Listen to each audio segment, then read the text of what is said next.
Okay, quick breakdown here of a classic fight. Julian Jackson. This is Mike McCallum. Julian Jackson, you know, boxing and know about Julian. Truly devastating puncher. Terrifying puncher, pound for pound.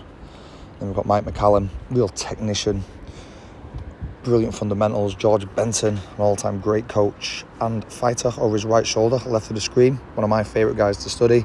And look at him, how he takes away this puncher's right hand.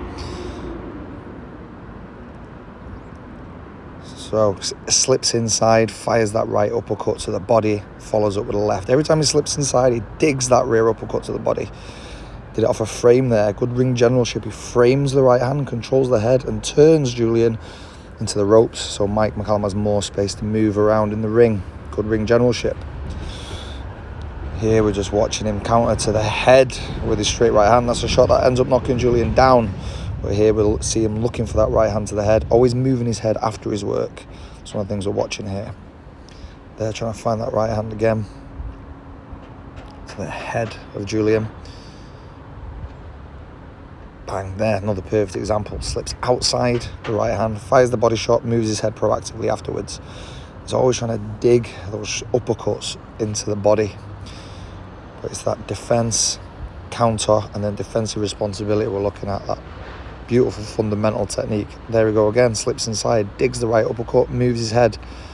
Here he doubles up those uppercuts to the body, moves his head afterwards. Another example of the frame for control. Ends up getting that right uppercut and smothering his work. Always stay nice and close to Julian. George Benton was obviously trying to make him work that. And there was the knockdown. It was actually against the jab, pulled against the jab, straight right hand and a screw shot to follow it up.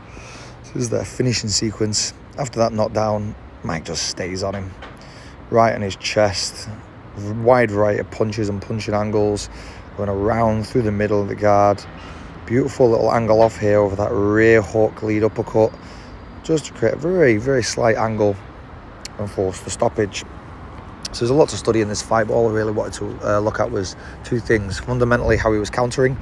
So obviously he slipped outside that right hand, he dug the left body shot in, moved his head afterwards. If he slipped inside, dug that right uppercut, moved his head afterwards. So it was always defense, counter, and then exit, or defense, counter, and then defensive responsibility. I always followed that equation.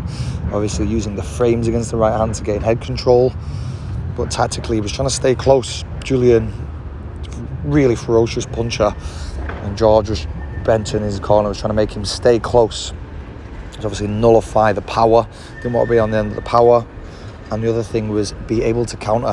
When he misses, when you make him miss, be there to counter. Don't have to close range again. Keep that pressure on him. Really, really good example of that tactic, and obviously the countering fundamentals. Evade the shot, counter, and then proactively move your head.